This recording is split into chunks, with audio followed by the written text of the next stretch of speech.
안녕하세요. 공포학과 M교수입니다. 네, 오늘도 또 많은 분들이 또 들어와 주셨네요. 네, 감사합니다. 혜영님, 종우님, 초영님, 승우님, 용차님, 동원님, 네, 조아님, 병준님도 들어오셨고, 가희님도 들어오셨고, 가희님은 되게 오랜만에 오셨네요. 네, 혜라님, 반갑습니다. 아니, 너무 용차님은 너무 잘 맞추는 거 아니에요? 사실 제가 그 유튜브에 무편집, 라디오 편집을 할 때 맨날 안녕하세요. 공포학과 M교수입니다. 라고 할 때 그 부분을 딱 자르거든요. 어떻게 보면 딱 편집 포인트죠.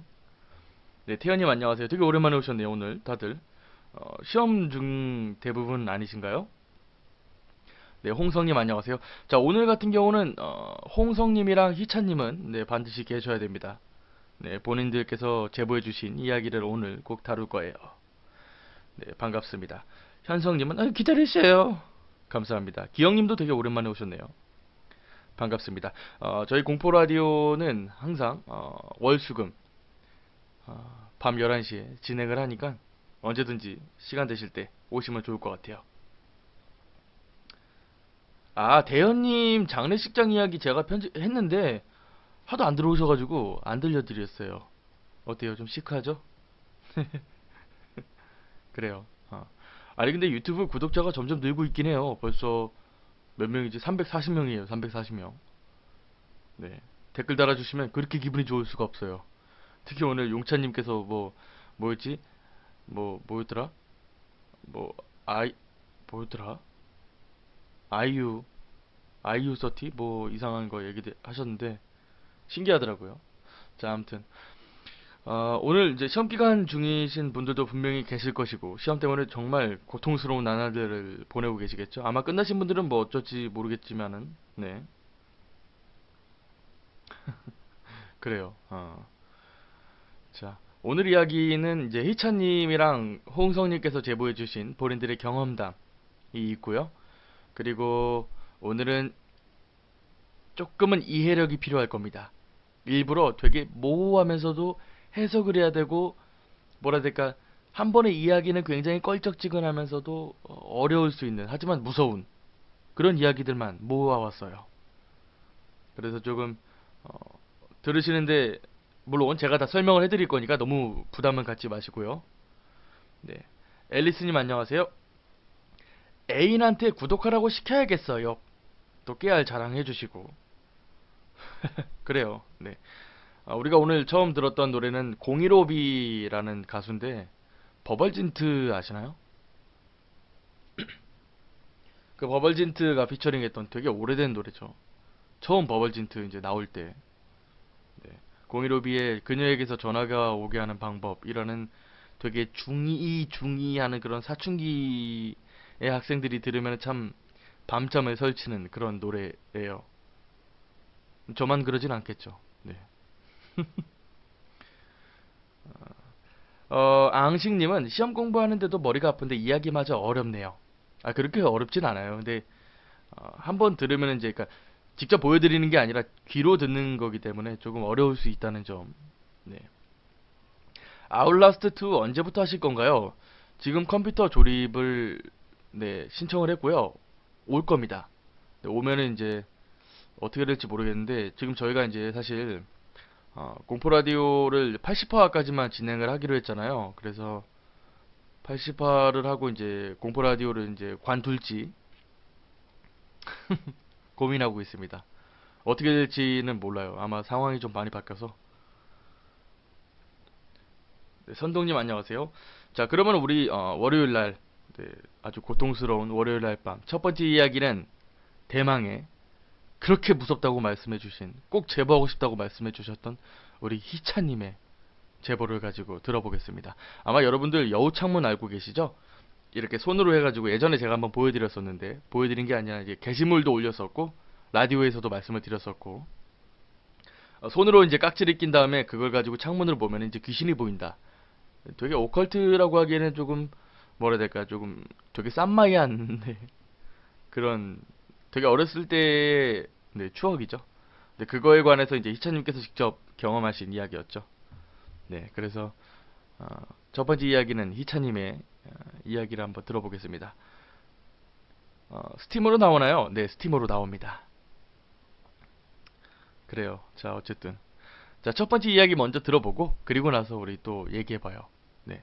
첫 번째 이야기는 공포학도 그냥 희찬님이구나. 희찬님의 제보로 만들어진 이야기입니다. 가시죠.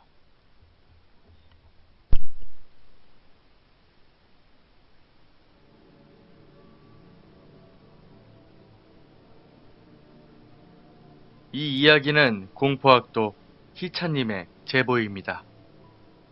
어릴 적 중학교 시절에 학교에서 여우 창문 놀이가 유행했습니다. 손가락을 마주대고 그 틈으로 창문을 보면 귀신이 보인다는 놀이였죠. 근데 그 여우 창문을 했음에도 불구하고 귀신이 보이지는 않아서 그냥 안 되는구나 싶었습니다. 그런데 학교를 마치고 집에서 갑자기 그 놀이가 다시 생각나는 겁니다. 설마 진짜 귀신이 보일까 하고 말이죠. 이렇게 혼자 생각을 하고 다시 한번 여우 창문을 해봤습니다. 저희 거실에 걸려있는 벽시계를 보고 그 놀이를 했었는데 뭔가 갑자기 오싹한 기분이 들었습니다. 뭐지? 싶다가도 결국 귀신이 보이지 않아서 또 별거 아니네 생각하고 그냥 방에서 잠을 잤습니다. 그러다 새벽에 잠시 눈을 떴는데 거실 쪽에서 계속해서 삑삑삑 소리가 나는 겁니다. 저희 집 시계는 뱅글뱅글 사람이 직접 돌리면 소리가 납니다. 그래서 혹시 아버지께서 시계를 만지고 계시나 싶어서 거실로 나왔는데 거실에는 아무도 없었습니다. 그런데도 계속해서 그 시계에서는 삑삑삑 소리가 나고 있었죠. 저는 정말 겁이 나서 소리를 질렀습니다. 어머니와 아버지 방에서 모두 뛰쳐나와서 도대체 무슨 일이냐고 왜 그러냐고 계속 저에게 소리를 질렀습니다. 하지만 저는 이 시계에서 자꾸 삑삑댄다고 울먹이면서 말을 했죠. 그런데 소름이 돋는 것은 아버지께서 도대체 무슨 소리냐고 아무 소리도 안 나는데 무슨 말을 하고 있냐고 말씀하시는 겁니다.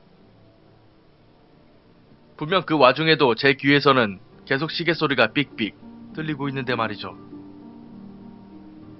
결국 어머니와 아버지께서는 다음날 뭔가 아니다 싶어서 시계를 바꿔놨습니다.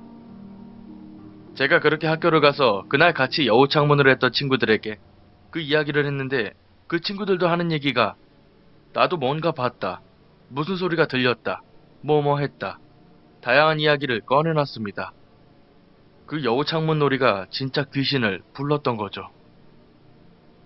그때 이후로는 째깍째깍대는 소리가 싫어지고 심지어 트라우마까지 생겼습니다. 분명 그 시계는 누군가가 만져야만 소리가 나는 건데 그 순간 누군가가 그 시계를 만지고 있었던 거니까요. 아직도 그때 생각하면 너무나도 무섭습니다.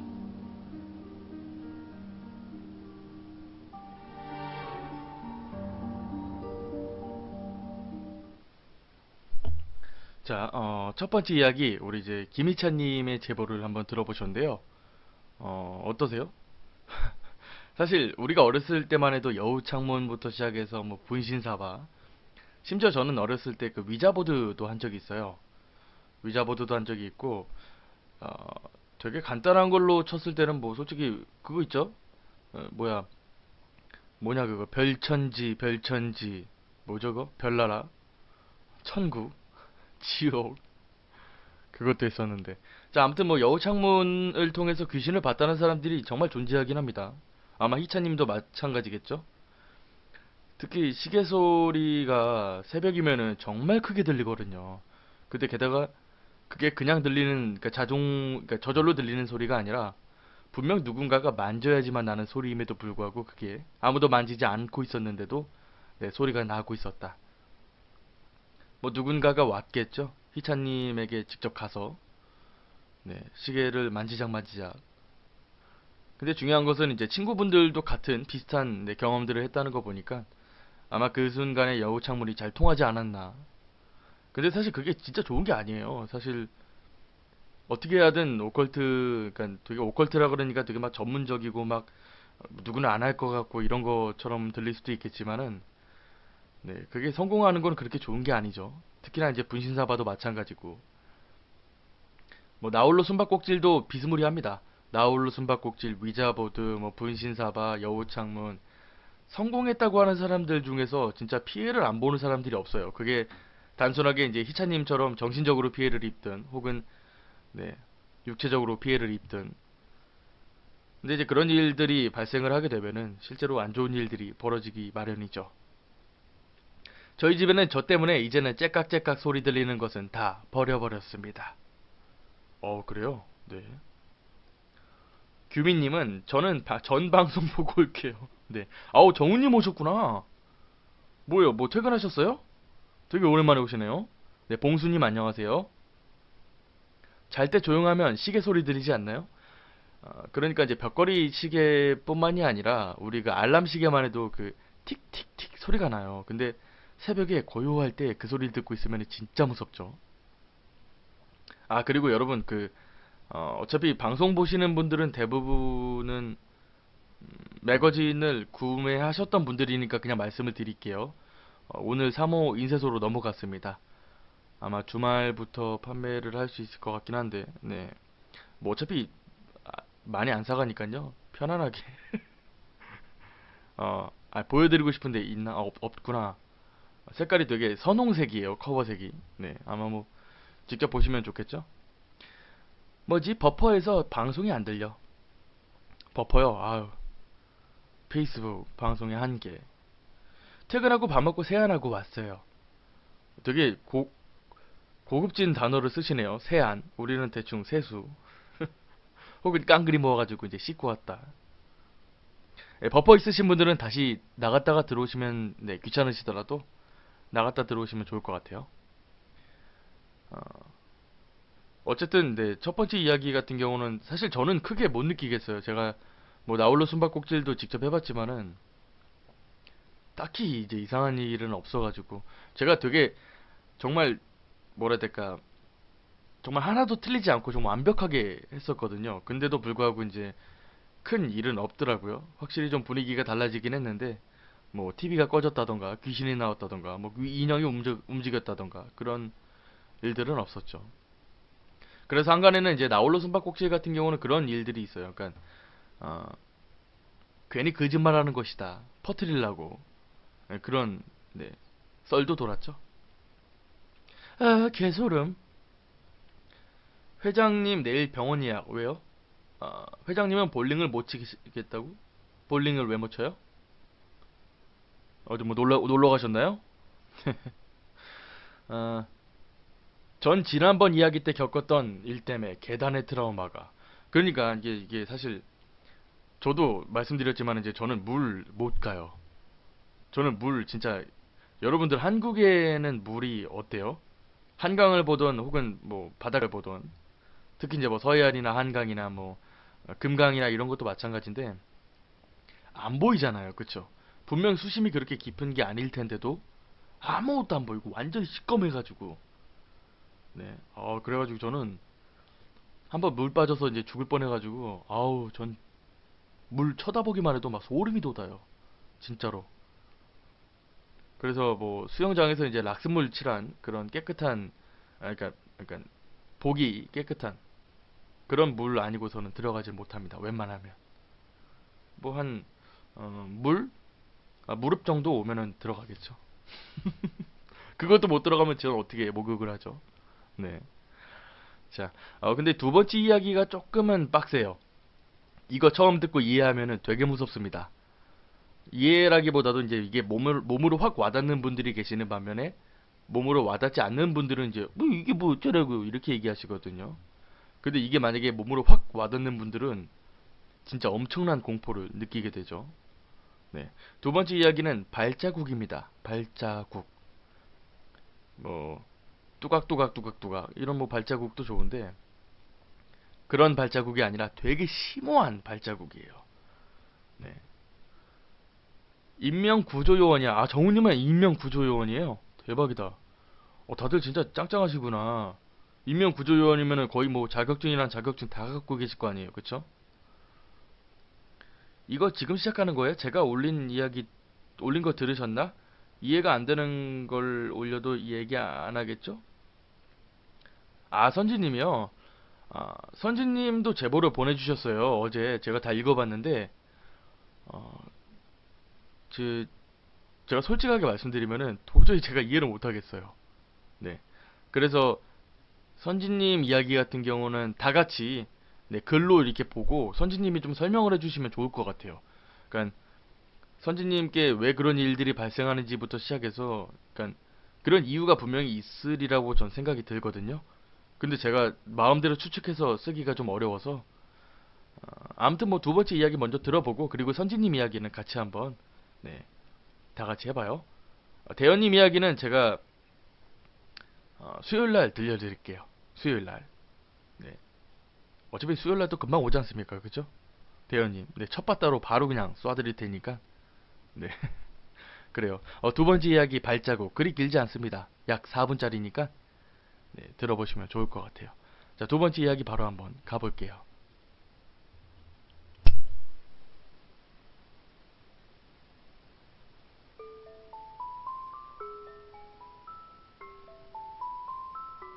발자국. 꽃피는 준 3월에 눈이 내렸다.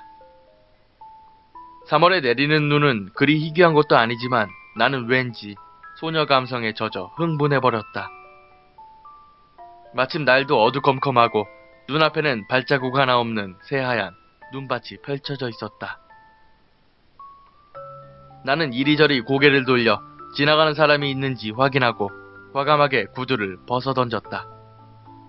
언젠가 삭막한 현대사회에서 벗어나 자연과 함께 물 흐르는 대로 살아가고 싶다. 그 바람은 카드빚의 늪에 빠져 잊어버렸다.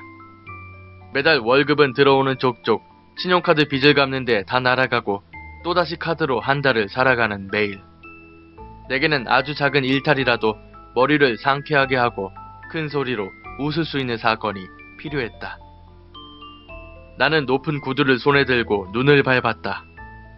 젖은 양말도 벗어버리고 사부작 눈길을 걸었다. 그러나 낭만은 보이는 것만큼 그리 쉽지는 않았다. 발 시려. 눈은 그다지 포근하거나 폭신하지도 않았고 발이 닿을 때마다 뽀드득 소리를 내며 발보다 조금 큰 흔적을 남기려 가라앉을 뿐이었다. 눈에 닿은 맨발은 얼듯이 차가웠고 앞으로 나아가는 것에 이미 그 어떤 메리트도 존재하지 않았다. 하지만 나는 그 옛날 꿈꿔왔던 당당한 모델처럼 허리를 펴고 고개를 든 채 그 무엇도 개의치 않는 얼굴로 앞을 향해 걸었다. 뚜각대는 소리나 뚜벅뚜벅하는 소리는 들리지 않았다. 그녀는 그저 새하얀 맨발로 소리 하나 없이 계속 걸었다. 온몸이 으슬으슬 떨려오고 기침이 나올 때가 돼서야 그녀는 스스로에 대한 회의감이 들었다. 왜 이런 쓸데없는 짓을 시작했을까부터 차라리 다시 돌아가 구두를 가져올까, 그런 생각들이 한여름 날파리처럼 머릿속을 맴돌았다. 겨울에 로맨스조차 즐기지 못하는 스스로를 한심하게 생각하자 거기에서부터 힘이 빠지기 시작했다. 걷는 폼은 여느 모델 부럽지 않게 당당했던 그녀의 무릎이 후들후들 떨리며 중심을 잡지 못한 그녀가 눈밭에 넘어졌다.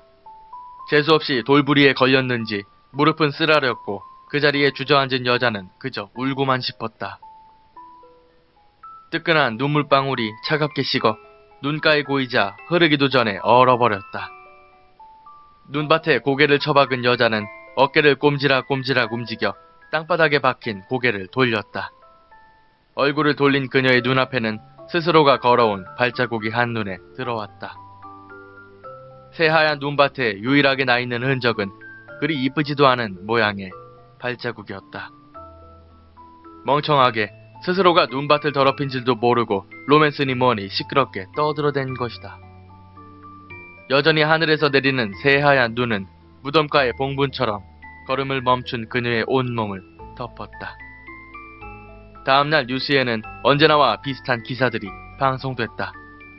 그중 하나는 생활고를 이기지 못한 20대 여성이 기이한 방법으로 자살했다는 이야기였는데 누구 하나 그 소식을 귀 기울여 듣는 사람이 없었다. 대신 그 다음 이어진 일기예보에 사람들은 귀를 쫑긋 세우고 집중했다.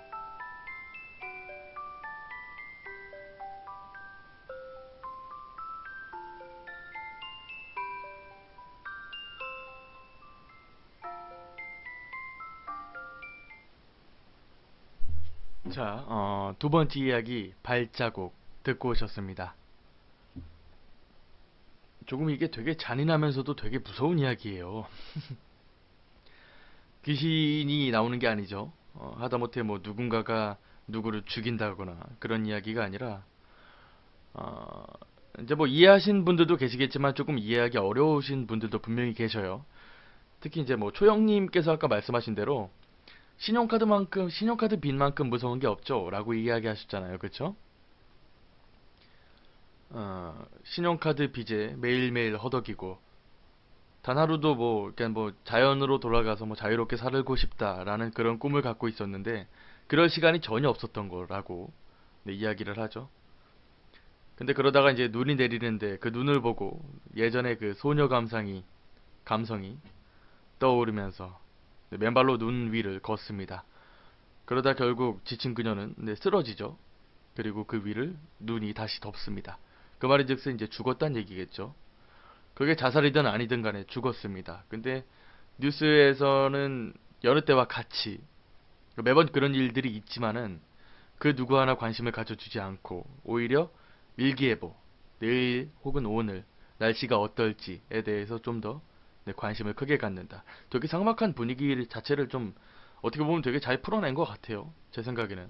듣고 있는 내내 좀 슬프면서도 되게 무섭다는 생각이 들었어요. 물론 요즘 들어서 이제 이런 이야기들이 많긴 많은데 눈에 파묻혀 죽은 건가요? 그렇죠. 네, 상우님 안녕하세요. 반가워요. 자살했는데 다른 사람들도 똑같이 자살하려고 일기예보를 들으러 올라온 거 아닌가요? 그러진 않은 것 같아요. 네. 그렇죠. 그러니까 누구 하나 뭐, 그러니까 예를 들어 그런 거예요. 쉽게 이제 예를 들어 드리자면은 우리 독거노인들 자살을 하는 게 아니라 물론 자살하는 경우들도 많지만 독거노인 분들이 그냥 되게 고독사라는 표현을 쓰죠. 고독하게 혼자 집에서 혹은 방에서 죽어나가는 것들.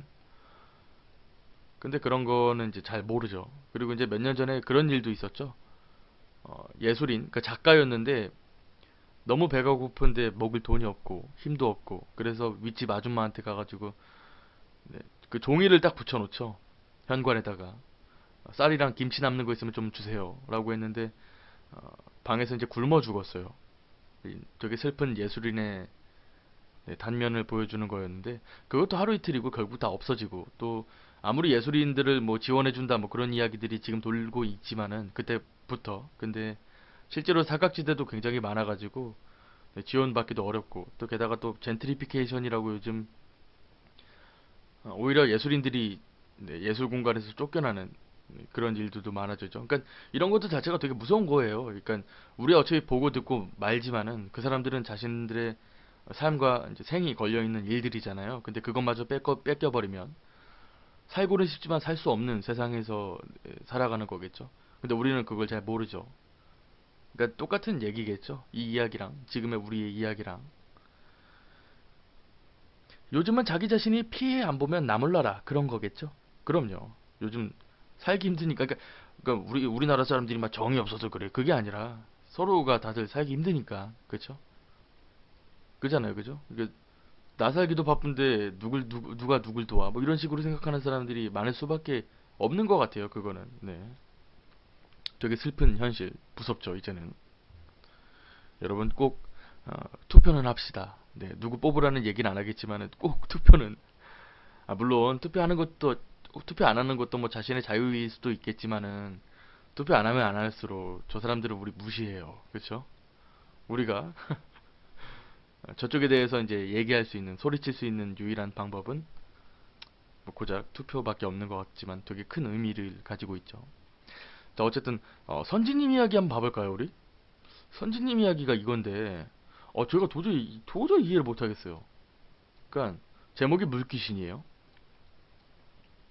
그러니까 지금 잘 봐보시겠어요? 엄마랑 아빠랑 친구분하고 여름에 물놀이하러 차를 타고 숲속에 있는 도로로 같은 곳을 달리고 있었다.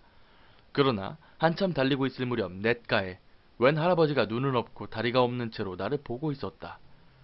나는 할아버지가 가족들을 잃어버려서 냇가에 서 있는 줄 알았어요. 그게 아닌 할아버지가 우기가 달리는 자동차 문짝을 잡고 같이 가자 같이 가자 했던 말을 반복하며 겁을 주는 거예요. 저는 무서워서 문을 닦으려고 문을 닦는 버튼을 눌러도 안 닦여서 문짝을 봤습니다. 그런데 아빠 친구분이 앞에 누가 있다고 하시는 거예요. 아마 그 할아버지겠죠? 그래서 앞을 봤더니 눈은 없고 나시티를 입고 있는 할아버지가 문짝을 문을 잡고 차가 달리는 차를 계속 안 떨어지고 잡고 있는 거예요. 그러니까 같이 가자고 이제 차에 달라붙었다는 얘기겠죠. 그래서 아빠 친구분이 그 할아버지 좀 떼어보라고 말을 했어요. 그래서 발로 찼더니 떨어졌더니 끝까지 우리 차를 맨발로 우리 차를 계속 따라잡으려고 쫓아오고 있었어요. 저는 그걸 보고 무서워서 아빠 친구분에게 빨리 밟아주세요 라고 하셔서 이제 그 할아버지가 안 따라오는 줄 알고 뒤를 돌아봤는데 근데 계속 맨발에 피가 날 정도로 뛰어오는 걸 보고 아빠 친구분에게 계속 밟아주세요 라고 했고 겨우겨우 바다에 도착했습니다. 그래서 민박집에 짐을 풀고 나서 오빠랑 같이 튜브를 갖고 바다에 들어가서 놀고 있었어요. 그런데 오빠가 저를 보고 아무 말 없이 가만히 저를 보고 있었어요. 저놈? 아무 말도 없이 없는 오빠 있는 곳을 가려고 할 때 발목에 누가 잡고 있는 것 같이 안 움직이는 거예요. 그래서 물속을 봤더니 웬 여자가 눈은 없고 하얀 소복을 입은 여자가 저를 보고 있는 거예요. 갑자기 손이 물을 휘저었습니다. 그랬더니 물속에 잡고 있던 누구의 힘으로 인해 물속으로 빠졌어요. 해서 눈을 떠보니 여러 명의 눈동자가 없고 창백한 얼굴에 똑같이 하얀 소복을 입은 여자가 많이 있으면서 칼로 양발을 칼로 긁는 거예요. 뭔 말을 하면서 저는 물속이라 잘 안 들려서 물속에서 말을 할 수가 없었어요. 그래서 그냥 당하고만 있었습니다. 그걸 30분 동안 있다가 갑자기 물속에서 동그란 원이 생기면서 교복 교복 교복 입은 줄무늬 치마에 넥타이가 단원고 교복하고 단원고? 단원고인가요? 단원고 교복하고 똑같은 옷을 입은 여자애가 나오더니 저를 보고 이러는 겁니다. 죽지 마. 그렇게 말하자 눈을 떠보니 오빠가 괜찮냐고 물었어요. 저는 겁에 질린 표정을 짓고 식은땀을 흘리며 괜찮다고 했더니 이때부터 저가 귀신을 보이는 것 같아요. 지금은 안 보입니다. 그러니까 이게 지금 그러니까 선지님께서 무슨 말씀을 하고 싶으신 것 같은데, 그러니까 제가 궁금한 건 그거예요. 그러니까 사실 어, 그러니까 이 할아버지에 대해서도 사실 궁금해요. 그러니까 이 할아버지가 왜 쫓아왔고 그거를 아버지랑 그 친구분까지 봤잖아요, 그쵸? 근데 봤으면은 사실 귀신이 아닐 수도 있다는 얘기거든요. 그러니까 어떻게 보면 되게 이상한 할아버지일 수도 있겠죠. 자동차를 끝까지 쫓아와서 매달려 있고. 그리고 이제 여기도 웬 여자들이 물속에서 이제 선지님을 잡고 있었다. 그리고 이제 물에 빠져 이제 뭐 죽이려고 그랬겠죠. 그리고 막 발을 막 칼로 긁었다는 표현들이 되게 무슨 말인지 잘 모르겠어요. 그러니까 끌어당긴 건지 아니면은 약간 이런 거에 대해서 그러니까 되게 이게 진짜 경험하신 거잖아요, 그쵸? 근데 이거를 언제부터 이런 일들이 있었는지 제가 사실 되게 궁금해요. 그러니까 어, 뭐라 해야 될까? 너무 좀 뭐라 해야 될까? 그러니까 귀신이 언제부터 이렇게 많이 보이시는 건지, 그러니까 하루에 지금 2번 경험하신 거잖아요. 특히 저 같은 경우는 이제 첫 번째 이야기만 딱 봐도 저는 이거 민박집이고 나발이고 없어요. 전 진짜 도망가서 미쳐버릴 것 같아요. 왜냐면은 생각해보세요. 할아버지가 미친듯이 맨발로 발에 피 흘리면서 쫓아오고 있는데 저는 민박집이고 나발이고 집에 가서 뭐 무당을 부르거나 그랬겠죠. 심하면. 그리고 두 번째 같은 경우는 진짜 저는 이제 사실 뭐 상상을 해서 그런지 모르겠지만 좀 무섭긴 무서워요. 왜냐면은 저 아까도 말씀드렸다시피 이제 물이 굉장히 무섭기 때문에 그러니까 이런 점에 대해서 사실 그러니까 이 얘기만 봤을 때는 앞뒤 전후 상황이 굉장히 무섭죠. 네. 선지님이 댓글을 좀 써주셨나요? 그러니까 제가 그러니까 좀 설명이 필요할 것 같아서 그러니까 이 상황에 대해서 그러니까 새벽에 되게 급하게 써신 것 같아서 네.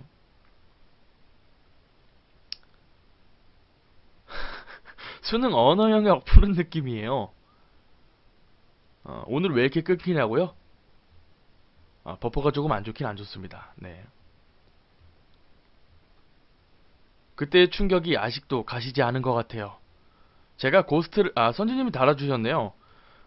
제가 고스트를 봤을 때, 그 귀신을 봤을 때가 초등학교 때부터 귀신이 보였습니다. 옥상에 남자아이가 피투성이로 웃으면서 저를 보고 있었어요. 그때부터입니다.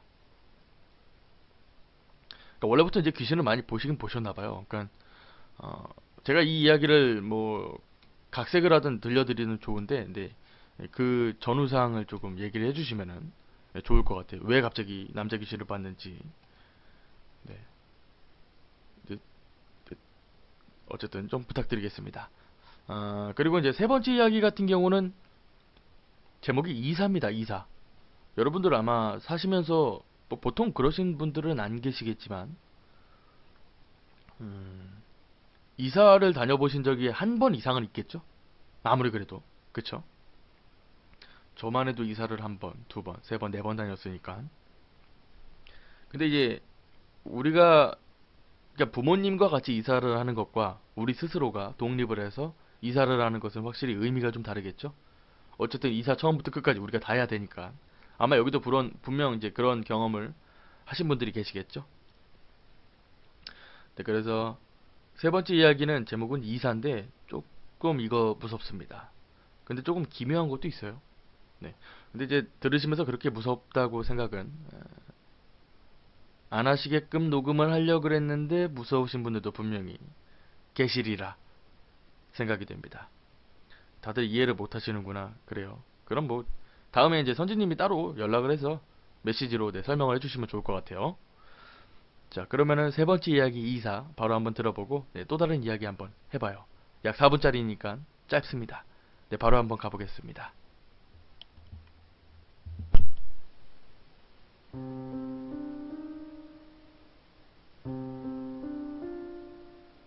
이사. 나는 태어날 때부터 정말 가난한 집안에서 태어났고 심지어는 태어난 지 얼마 되지 않아 부모님마저 불의의 사고로 돌아가셨다. 그렇게 나는 홀로 남겨져 정말 힘들게 살아왔다. 그렇게 성인이 되어서 그 이후에는 악착같이 돈을 모아서 마침내 지붕이 있는 깨끗한 빌라로 이사오게 되었다. 싼 값에 주변 교통도 편리했지만 문제는 101호부터 303호까지 총 9가구가 거주 중이었음에도 불구하고 무서우리만큼 조용했다는 것이다. 그리고 찜찜한 점이 있다면 무엇인지 모르는 안 좋은 소문이 돌고부터 주변 길에 인적이 끊겨버리고 근처 집들도 하나둘씩 사라진다는 것이다. 하지만 뭐 어떤가. 나는 그저 집이 생겼다는 기쁨 속에 그런 것 따위는 모두 잊었다. 지금은 내 집에서의 첫날 저녁 8시다. 아직까지 적응이 되질 않는다. 기쁘긴 했지만 윗집에서 자꾸 아이들이 떠들면서 뛰어다니는 소리가 시끄러웠다. 그래서 잠시 노래를 듣기로 했다. 노래를 듣던 나는 점점 피로를 느끼고 잠이 들었지만 곧 누군가 흔들어 깨우는 느낌에 정신을 차려보니 내가 집들이 했다는 소식을 들은 친구들이었다. 그날따라 친구들은 기분이 좋아 보였으며 그런 모습에 나 또한 기분이 좋아져서 이런저런 이야기를 하는데 갑자기 친구 한 명이 무서운 이야기를 해보는 게 어떻냐는 제안을 했다. 평소에 그런 이야기를 좋아했던 나로서는 거절할 이유는 없었다. 그렇게 총 5명이서 우리는 돌아가면서 무서운 이야기를 시작했다. 몇 분이 지났을까? 내 차례가 되었을 때 나는 더 이상 아는 이야기가 없었고 술도 다 떨어진 김에 슈퍼에 갔다 오기로 했다. 지금 시각은 새벽 1시. 조용한 빌라에 내 친구들이 떠드는 소리, 윗집에서 뛰는 소리, 1층에서 나는 TV 소리 등 계단을 내려가는 도중에도 정말 시끄러웠지만 뭐 크게 상관은 없었다. 정확히 5분 뒤 나는 맥주 몇 캔과 오징어 등을 사서 집으로 돌아가고 있었다. 그 짧은 5분 사이에 무슨 일이 있었던 것인지 시끄럽게 떠들던 그 소리들은 다 음산한 고요함으로 바뀌어 있었다. 인기척마저 느껴지지 않았다. 나는 무서운 김에 서둘러 우리 집으로 돌아갔는데 이미 친구 4명은 집에 돌아간 상태였다. 더러워져 있던 집마저 완벽하게 정리정돈 되어 있었다. 심지어는 친구들과 통화도 되질 않았고 시끄러웠던 빌라는 한순간에 조용해져 있었다. 나는 그래도 뭐 시간도 늦었고 알아서 갔으려니 하고 TV를 틀자 다시 윗집에서 아이들이 뛰어다니기 시작했다. 소리로만 봤을 때는 10명은 좋게 되어 보이는 소리였고 화가 났던 나는 윗집으로 당장 올라가서 문을 두드렸다. 그런데 이상할 정도로 조용하고 반응이 없자 나는 다시 집으로 돌아왔다. 근데 집으로 돌아오자마자 이번에는 뛰어다니는 소리가 더욱 크게 들렸다. 나는 더 이상 참지 못했고 다시 윗집으로 올라가 항의하려고 일어났는데 그 순간 갑자기 한 가지 생각이 들었다. 그러고 보니 우리 집은 302호다. 분명 위에는 옥상이어야 된다.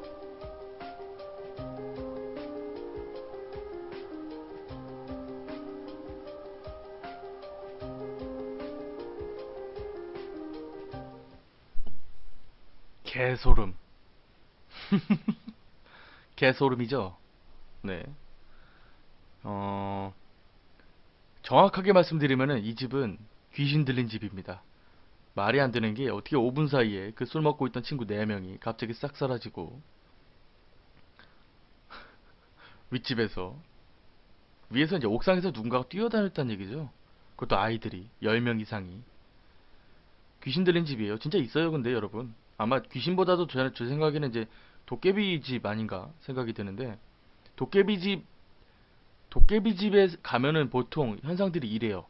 네, 계속 도깨비들이 못 살게 굴고 실제로 그러니까 예전 이제 할아버지 할머니들 이야기들을 들어보면은 식기구 그러니까 뭐 국자나 이런 거 집어 던지고 막 냉장고 부시고 막 이러는 경우들도 진짜 많아요. 근데 여러분들 좀 이해하기가 어렵죠? 근데 저도 직접 맨 처음에는 이제 그런 게 좀 이상하긴 했는데 되게 막 옛날 무서운 이야기 아닌가요? 이렇게 생각했지만은 진짜로 도깨비집 같은 경우는 이런 경우가 있어요. 정말로. 그리고 저는 어디 있는지도 알아요. 정말 유명한 도깨비집. 물론 지금 사람들 거의 모르던데 정말 유명하죠. 옛날에 그런 사건도 있었는데 제가 이제 라디오에서 한번 말씀드렸었는데 도깨비집 같은 경우는 예전에 이제 마을에서는 마을 공동체라는 게 있잖아요. 그러다 보니까 이제 다 같이 뭐 잔치를 한다거나 다 같이 김장을 한다던가 그러면 이제 마을 아낙네들이 다 같이 모여서 이제 음식을 다 같이 한대요. 근데 이제 할 데가 없으니까 사람들이 별로 없는 이제 도깨비집 그때 당시엔 도깨비집이 아니라 이제 빈집이었겠죠. 거기 모여서 이제 오순도순 다 하고 있는데 갑자기 막 그 대야 있죠. 대야 막 날아다니고 국자 날아다니고 근데 이 얘기를 이걸 다 봤다는 거예요. 진짜 거기 계시는 할머니 할아버지들이 다 봤다는 거예요. 제가 마을에 관해서 들었거든요. 이 얘기를 진짜로. 근데 정말로 있어요. 근데 아마 이 집은 도깨비 들린 집이 아닌가 생각이 드네요. 일단 아이들이 계속 뛰어다닌다. 그리고 아마 그 친구들조차도 제가 봤을 때 환영이 아니었나 혹은 왔다고 하더라도 도깨비에게 이 주인공이 홀린 거겠죠. 근데 확실히 진짜 무섭긴 해요. 도깨비는 사람한테 해를 끼치려면 정말 해를 끼치고 도와주려면 확실하게 네, 밀어주는 그런 스타일이어가지고 한국 토종 도깨비는 사람에게 폐 안 끼치고 같이 논다고 들었는데 그러니까 이제 밀어줄 때는 확실하게 밀어주는데 아닐 때는 완전히 그냥 조사버리는. 알려줘요. 어디에요? 저 가볼래요. 주소는 정확하게 모르겠습니다만은 어, 가평, 경기도 가평, 은계리, 항사리, 네, 거기입니다. 근데 정확한 주소가 안 나와 있어요. 이미 오래된 폐가라서. 그러니까 그거를 밀 수도 없다고 얘기하더라고요. 장난 아니다. 짜증나겠다. 개안 물면 가나요? 개안 물면이 뭐죠? 개안이 뭐예요? 어, 드라마 도깨비는 아주 젠틀하던데. 그럼요. 이제 공유 같은 도깨비가 많으면 좋겠지만은 우리가 알고 있는 그런 도깨비가 아니라는 거. 만났다가 또 막 뭐 날이 좋아서 뭐 그런 얘기 하면 이제 바로 네 옆에 있던 식기구 날아옵니다. 공유집이요. 대한민국 도깨비는 뿔이 없어요. 그래요. 날라다니는 거 타면 꿀잼이겠는데요. 그 양반들 입장에서는 장난이, 인간 입장에서는 장난이 아닌 일이 되죠. 그렇죠. 정확하십니다. 폴터가이스트면 무서워야 하는데 뭔가 김장하던 빨간 대야가 날아다닌다고 생각하니까 귀엽네요. 그 아시죠? 김치 국물은 지워지지도 않습니다. 아무리 양파즙을 갈아 넣어도. 아, 윤성님 오셨네요. 네, 반갑습니다. 날아다니는 국자 잡아보고 싶어요. 그래요. 아, 도토리 같은 열매 개암. 아, 근데 그걸 알아요? 어떻게 동원님이 그걸 안돼요? 동원님이 나이가 되게 어리신 걸로 알고 있는데. 네. 그래요. 아무튼 뭐 세 번째 이야기 재밌는 것 같아요. 이제 뭐 어, 보통 이제 서울에는 그런 집이 없죠. 네, 서울에는 그런 집이 거의 없습니다. 있다고 하더라도 말이 안 되는 게, 예를 들어서 뭐 그런 도깨비터가 있죠. 근데 도깨비터에다가 아파트를 지어놨는데 도깨비가 암만 국자를 집어던지고 해도 뭐 나가겠어요? 그 땅이 얼만데. 그래요. 아이고. 자, 네 번째 이야기는 우리 고대하고 고대하던 우리 김홍성님의 이야기입니다. 군대 이야기인데 간단하게 좀 설명을 해드리자면은 그러니까 포병은 이제 대포 쏜다고 보시면 돼요. 근데 K9 자주포가 이제 우리나라에선 제일 유명하죠. 그 자주포를 직접 모셨던, 네, 홍성님인데, 본인 이야기는 사실 아니고 그 당시 그 포병연대에서 제일 유명했던 괴담을 가져서 네, 말씀하신 거예요. 아마 뭐 재밌을 겁니다. 이게 여성분들도 막 군대 막 이런다고 해서 이제 뭐 어렵게 들리시지는 않을 겁니다. 그래요. 어쨌든 뭐 네 번 종아님은 다다음 달 입대예요.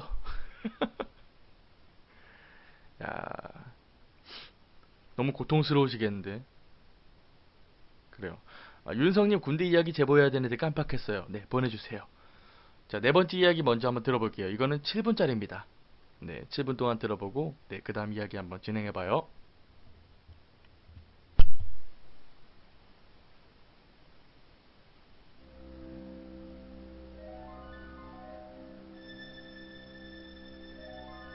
이 이야기는 공포학도 김홍성님께서 제보해주신 이야기입니다. 저는 군 시절에 포병에서 근무했습니다. K9 자주포를 몰았었는데 여름 훈련 때마다 대대로 내려왔던 무서운 이야기라고 선임에게 들었습니다. 저도 말년에 후임들에게 더운 날 자주포 안에서 불 끄고 이야기했던 게 기억납니다. 강원도 어느 자주포 연대에서 있었던 이야기입니다. 그 부대가 한여름밤 훈련을 마치고 복귀하고 있었습니다. 강원도 산골에는 늦은 시간이라 도로도 한적했고 오로지 홀로 불을 비추는 가로등 아래에 훈련을 마치고 자주포들이 일렬로 가고 있었습니다. 자주포 안에는 포반장이라는 보직의 간부 1명과 그 외에 4명이 타고 있습니다. 그렇게 잘 가고 있다가 무전에서 갑자기 상황 발생, 주변 적포탄 낙하로 인해 주행 불능이라고 무전이 왔습니다. 포반장님은 훈련 끝난 거 아니었냐고, 갑자기 무슨 상황이냐고 화를 내셨죠. 조종수에게 주변 갓길에다가 정차하라고 명령했습니다. 차선도 없는 도로여서 혹시 지나가는 차들이 불편할까봐 일부러 산속으로 들어가는 길로 들어섰는데, 보통 자주포의 전조등은 엄청 밝아서 제대로 쳐다도 보지 못하는데 산속이 너무 어두워서 그 안에는 보이지도 않았다고 합니다. 일단은 무전에서 상황이 해제될 때까지 움직이지 못하기 때문에 포반장님은 병사들에게 대충 무전이 올 때까지 기다리라고 하고 밖으로 나갔습니다.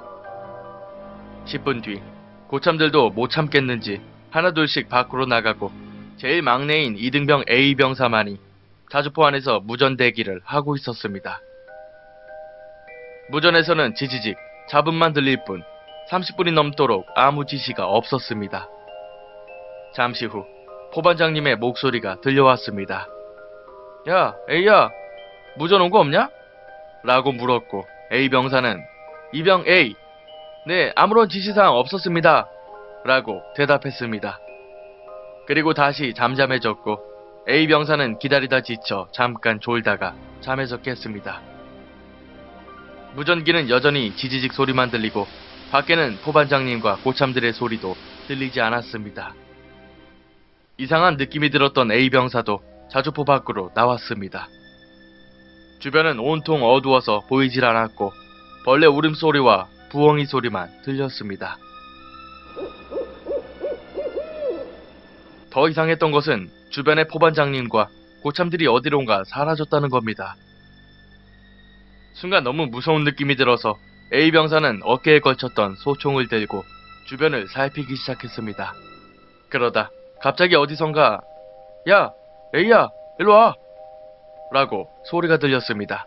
분명 포반장님의 목소리였습니다. 소리가 나는 쪽으로 가보니 포반장님이 멀뚱멀뚱 서 있었습니다. 이병 A, 무슨 일이십니까? 하고 물었고 포반장님은 가만히 따라오라고 손짓했습니다. A병사는 포반장님이 용변이 급하신데 혼자 가기는 무서우셨나 보다 하고 생각하고 따라갔습니다. 그런데 내려가면서 점점 경사가 가파르기 시작했고 A병은 두 다리로 도저히 내려갈 수가 없어서 손을 땅에 짚고 내려갔습니다. 그런데 이상한 것은 포반장님이 그 가파른 길을 아주 자연스럽게 내려가고 있다는 겁니다. 갑자기 그때 뒤에서 야! 이 새끼야! 너 뭐하는 거야? 라고 엄청 큰 소리로 고참의 목소리가 들렸고 A병사는 놀라서 뒤를 돌아봤습니다. 그런데 고참이 엄청 화를 내면서 빨리 오라고 손짓을 하고 있는 겁니다. A병사는 포반장님이 잠깐 따라오라고 하셔서 같이 가던 참이었습니다. 라고 말했습니다. 하지만 돌아오는 대답은 A병사의 등에 소름을 돋게 만들었습니다. 야, 이 미친 새끼야. 포반장님 지금 우리랑 같이 있는데 뭔 소리 하는 거야? 정신 나갔어? 라고 말했고 그 순간 A병사는 앞을 봤지만 포반장님의 모습은 어디에도 보이지 않았습니다. 너무 무서워진 A는 황급히 네 발로 올라왔고 올라오자마자 고참들에게 정신 차리라고 머리를 한 대 얻어맞았습니다. 그 순간 A병사는 맞았음에도 불구하고 어이가 없어서 아프지도 않았습니다. 자주포 옆에서 담배를 피고 있던 포반장님이 도대체 무슨 일이냐고 그냥 물어보는 겁니다. 그 이야기를 듣던 포반장님은 갑자기 화를 냈습니다. 왜냐하면 그 A병사가 가고 있던 곳은 낭떠러지였기 때문입니다. 그러다 갑자기 상황이 해제되었고 그대로 그 사람들은 부대로 복귀했습니다. 그대로 막사로 복귀하고 꿀맛 같은 휴식을 취하고 있는데 행정반에서 큰 소리가 들려왔습니다. 도대체 무슨 일인가 하고 고참들과 엿듣고 있는데 A병사가 타고 있던 A4가 왜 지시사항도 없이 멋대로 정차해서 뭐하는 짓이냐고 행보관님이 화를 내는 목소리였습니다. 같이 타고 있던 고참들도 어리둥절해서 무전병들이 무전했다고 분명 우리가 들었다고 야, 니네들이 우리 포만 상황 주었잖아. 주행불능이라고 왜 그런 거야? 라고 물었습니다. 그러자 무전병들은 예? 저흰 그런 무전 내린 적 없지 말입니다. 저흰 오히려 A4가 멋대로 정차하길래 A4는 당장 복귀할 것 이라고 계속 무전했는데 그쪽에서 저희 무전 무시했지 않습니까? 라고 오히려 더 큰 소리를 냈습니다. 즉 상황은 발생하지도 않았고 그 A4만 그 이상한 무전을 들은 겁니다. 거기 있던 사람들 모두 그냥 벙 쪄서 도대체 이게 무슨 일인가 싶어 멀뚱멀뚱 서 있었습니다. 분명 거기 있던 사람들은 무전을 다 같이 들었는데 실제로 무전이 온 것이 아닌 겁니다. 종종 이런 일들이 있다고는 하는데 그 이유를 알 수가 없어서 더욱 소름이 끼칩니다.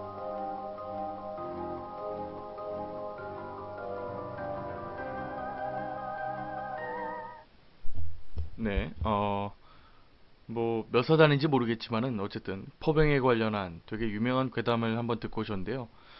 사실 군대 괴담 하면은 레퍼토리가 다 비슷해요. 근데 이번 이야기 같은 경우는 조금은 색다르죠. 사실 뭐 무전과 관련된 뭐 이상한 무전, 뭐 무서운 무전이 있긴 하지만은 그래도 뭐 되게 재밌는 것 같아요. 듣고 있으니까 뭐 이런저런 생각도 나고. 네. 아무튼 뭐 그 선임들 때문에 A병사, 2등병 하필이면 또 이제 관심병사 될 뻔했는데 다행이네요. 자, 어쨌든 뭐 이번 이야기도 되게 재밌었습니다. 저도 홍성님께서 이제 보내주셨다고 이제 제보 내용을 보면서 녹음을 하고 있었는데 재밌더라고요. 보고 있는데. 홍석이 형 이거 재밌어요. 홍석이 형이요? 아 이제 저기 아시는 지인분인가 보다. 서초영님이 무서웠겠다. 헐 졸아버리다닝. 동원님 군대 가시면은 저런 상황에서 졸게 되죠.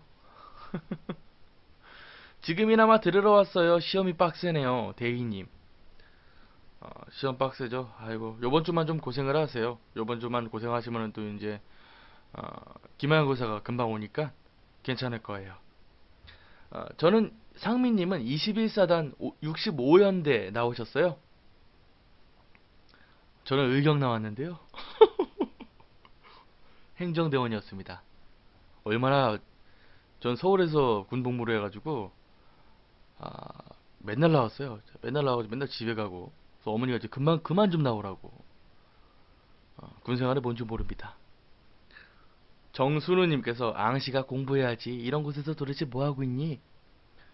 이걸 왜 보는 거야? 라고 또 따끔한 회초리질 매질 한번 해주시고요. 역시 군디컬 공포는 소름이 돋죠. 그죠? 좀 무섭죠 이 이야기. 저도 이거 들으면서도 되게 신기하면서도 무섭기도 해요. 근데 자주포와 관련한 그런 이야기들이 많더라고요. 이제 뭐 포상이라는 표현을 쓰는데 이제 포가 있는 그 이제 그 뭐라 해야 될까 그 벙커 같이 생긴 데를 포상이라 그러죠. 제가 알기로. 네. 근데 거기서 이제 귀신이 그렇게 많이 나온다고 제보가 얼마나 많이 오는지 모르겠어요 정말. 와 진짜 유명한 것들은 제가 한번 게시물을 올리면은 거기 이제 거기 나오신 분들이 그냥 싸그리 몰려가지고 막 이거 막 진짜다 아니다 막 피튀기게 싸우고 그러다 결국 야 오랜만이다 술 한잔 먹어야지 하고 이제 끝을 맺는. 네. 귀신들이 장난친 거구만. 그러게요. M 교수님 중간중간 빠진 이야기가 있네요. 네 너무 길어질 것 같아가지고. 네. 군대 무전이 진짠지 모르겠지만 몇십 년 지난 것도 주파수 타고 한 번씩 돈다지요. 그렇죠. 6.25 때 이제 그 무전이 아직까지 남아가지고 계속 돌고 있다 그런 이야기들도 있어요. 그래서 뭐 어디 뭐 초소에서 새벽에 근무하고 있었는데 갑자기 무전이 들려왔는데 뭐 앞에 적군이 나타났다. 우린 도망가지 못할 것 같다. 끝까지 여기서 지키겠다. 도도도도도 막 싸우고 그리고 막 눈물을 막 줄줄 흘렸다. 이런 괴담들 되게 많죠. 뭐 괴담이라기보다도 되게 짜릿짜릿하죠. 눈물 나오고. 저도 서울 의경 나왔어요. 우왕 저도 의경으로 갑니다. 그래요 여러분. 우리는 이런 거 나누면 안 되는데. 우리 대희님 어디 나오셨어요? 우리 그 나도 좀 얘기해 봅시다. 여러분 막 예비군 막 이거 얘기하는 거 같은데 종아님은 또 의경 어떻게 붙으셨대요? 네. 실제 6.25 전투 지역에 있었던 곳이요. 매년 유해 발굴. 그쵸 아직까지도 하고 있죠. 다들 모셔다가 현충에다가 모셔드려야겠죠. 전 대한민국 해병대는 잃지 않겠습니다. 그래요. 너무 내 맘대로인가? 네. 해병대 제6 상륙여단? 산악 유격? 상륙도 하고 산악 유격도 해요? 정호님은 맞다. 또 저기잖아요. 그쵸? 구조대원. 인명구조대원. 저 이야기 뒷이야기가 있는데 뒷문 해치에 손바닥이 찍혀 있었고 그 막내가 복귀 전에 뒷문 해치 닫으면서 밖을 보는데 목 없는 소복 입은 여 사람이 뛰어왔다고 하네요. 어우. 대희님, 대희님, 우리 의경 나왔다 그러면 다들 힘들다 그러잖아요. 저는 제 1기동단 11, 12, 13중대 알고 계시나요? 저는 13중대 나왔습니다. 가장 빡세다는. 하도 얻어맞으면서 암기해서 지금은 좋아서 프리한 것 같습니다. 군대 괴담이고 뭐고 몰라요. 조아님이요. 아이고. 애인 있으시지 않나요? 군대 이야기 듣고 싶은데 뭐가 없어요. 그래요? 애인분이 아직 안 갔다 오셨나요?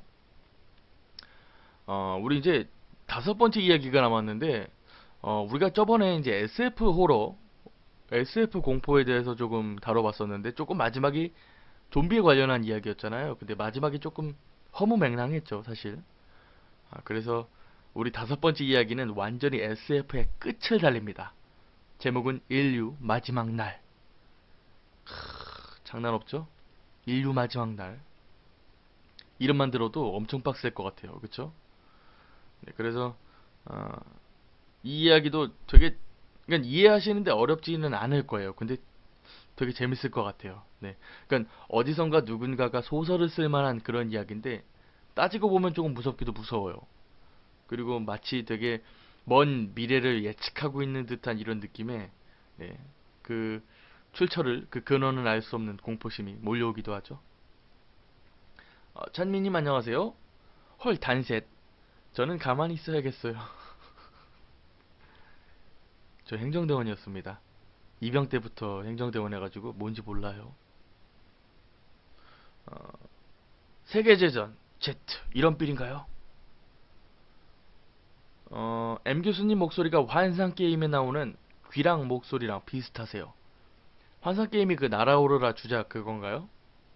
예전에 참 투니버스에서 12시에 해가지고 참 보지 못했던 그런 만화였는데. 자, 어쨌든 뭐 나머지 이야기는 네, 이 이야기 한번 들어보고 하시면 좋을 것 같아요. 제목은 인류 마지막 날. 가보겠습니다.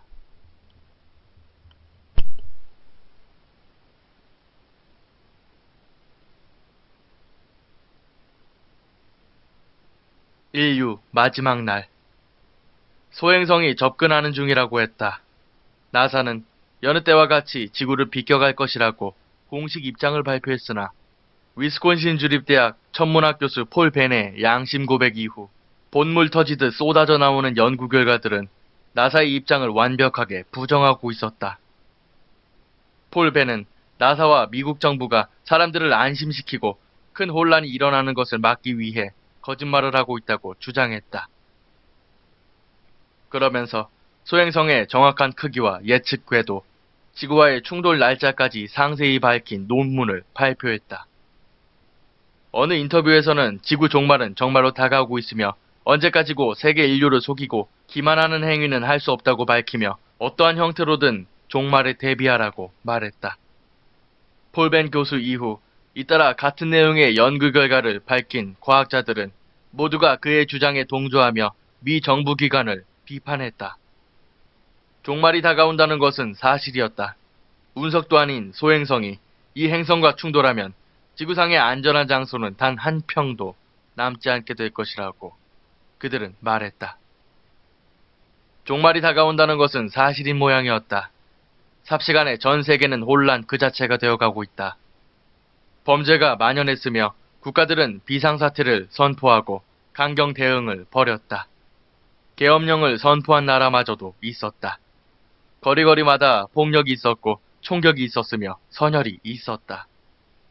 정상적인 생활은 이미 불가능했고 사람들은 서로를 물어뜯으며 반목의 날들을 보내고 있었다. 종말에 대해 대비는 누구도 하지 않았다. 충돌은 2달 앞으로 다가왔고 나사의 발표가 한 번 더 있었다. 그들은 소행성 충돌설이 사실이라고 밝히며 그 결과는 다른 학자들의 주장처럼 종말 그 자체가 될 거라고 인정했다. 그 직후 몇 주일간 이 세계에 벌어지는 일들은 마치 몇 달이나 기름칠을 하지 않은 기계가 마침내 쓰러져 내리는 모습을 보는 것 같았다. 충돌을 한 달 앞둔 시점이 되어서는 인류는 이미 회복 불가능할 정도의 퇴보를 겪은 상태였다. 모든 기업은 활동을 멈추고 살아남은 몇몇의 국가조차 이미 국민에 대한 통솔력을 잃은 상태였다. 전기, 수도, 가스 모두 공급이 끊긴 지 오래됐고 충돌 일주일 전 세계의 인구는 이미 5분의 1 수준으로 줄어 있었다. 도시는 파괴되었고 인정은 사라졌으며 도덕은 책 속에서나 존재하는 내용이 되었다. 충돌을 3시간여 앞둔 지금 나는 펜을 들고 있다. 소행성이 도착하기도 전에 인류는 이미 괴멸을 향해 가고 있었다. 이대로라면 만약 기적이 일어나 소행성이 지구를 비껴가게 된다 하더라도 이 세계는 그대로 무너져 내릴 것이다. 종말을 만들어낸 건 소행성이 아니라 인간들이었다. 그리고 그 신호탄을 쏘아 올린 것은 바로 나, 위스콘신 주립대학의 천문학 교수 폴 벤이다. 나의 의도는 이것이 아니었다. 알 권리를 모든 인류에게 평등하게 나누어 주려고 했던 것이다. 그러나 결과는 참혹했고 나는 나사의 지침대로 이 모든 사실을 숨기지 않았던 것을 자책하고 있다. 인간은 인간답기에 너무 어리석었다. 인간답다는 말은 인간에게는 사치였으며 이것이 인간답다는 말의 본질적인 의미였다. 결국 종말을 가져온 것은 소행성이 아닌 인류 자신들이다.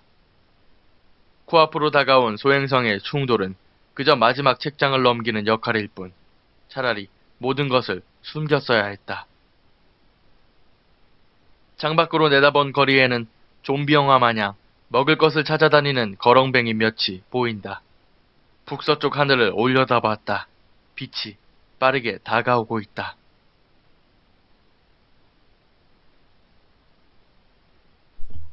네, 인류 마지막 날 되게 뭐라 해야 될까, 어, 되게 판타지 소설 같죠? 근데 솔직히 어느 정도 신빙성이 있어 보이기도 해요. 아마 인간이라면 그러지 않을까요? 예전에 막 그런 이야기들이 있었죠. 만약에 내일 당장 세상이 무너진다면 넌 무엇을 제일 먼저 하겠니? 라는 이야기에 다들 뭐 사람을 죽이겠다, 뭐 강력 범죄를 저지르겠다, 그런 이야기들. 그러니까 정확하게 말씀드리면 그거예요. 인류가 가지고 있던 모든 질서, 사회의 법규, 뭐 규제, 그런 게 다 없어져 버리는 거죠.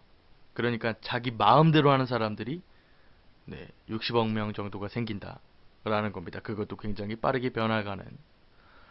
뭔가 단편 소설 하나 들은 것 같아요. 그러게요, 진짜. 의경훈련센터 괴담이 있는데 언제 한번 제보해드릴게요. 아마 교수님도 아는 이야기일 수 있어요. 저희가 저번에 올렸었는데 38일 생활실 말씀하시는 거죠? 와, 진짜 저는 그때 불침번 설다가 거기 가지도 못했어요. 너무 무서워서. 저 그 이야기 미리 알고 있었거든요. 효정님 너무 늦게 왔어요. 1시간이나 지났구나.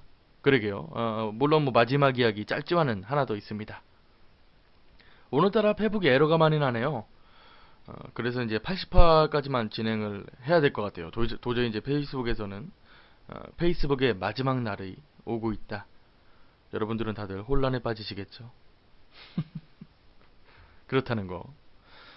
참미님께서 지구가 망하더라도 발표하지 않을 것 같은 이유. 세상에 혼란을 주기 때문. 그렇습니다.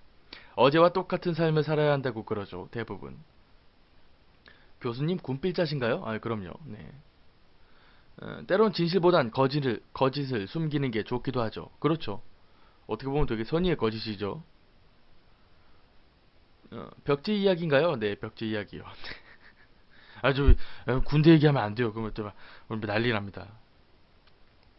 나중에 뭐 자기가 뭘 잡았네부터 시작해서 뭐 귀신을 쐈네 이런 얘기까지 나오기 때문에 군대 얘기하면 안 돼요. 교수님, 아웃라스트2로 개인 방송하실 생각 있으세요? 그럼요. 제가 약속 드렸잖아요. 저희가 매거진을 판매하고 남은 이익금 같은 경우는 반드시 여러분들이랑 같이 즐길 수 있는 쪽으로 쓴다고. 그래서 그거 돈 안 썼어요. 그대로 짱 박아 놓고 있어요. 그래서 그걸로 뭐 단순히 뭐 게임 뭐 아웃라스트뿐만 아니라 다른 것도 다 같이 해보면 좋을 것 같은데 어떻게 될지 모르겠습니다. 80화 이후에 생각해 보겠습니다. 군대 얘기 공감하고 싶어요.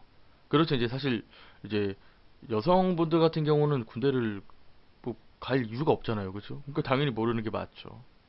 그래요. 귀신을 쌌네 해서 빵 터졌네. 그러니까요. 귀신 쌌다고 하는 사람이 있다니까요. 있어요, 진짜. 예전에 뭐 어디 뭐 전방부대에서 그 실탄을 들고 갔는데 뭔 그러니까 자긴 귀신인 줄 모르고 적군인 줄 알고 쐈는데 귀신이었다. 뭐 그런 이야기 한다니까요. 재밌죠? 교수님, 페북 방송 없애고 이사 가신다는 거죠? 아예 없어질 수도 있습니다. 네.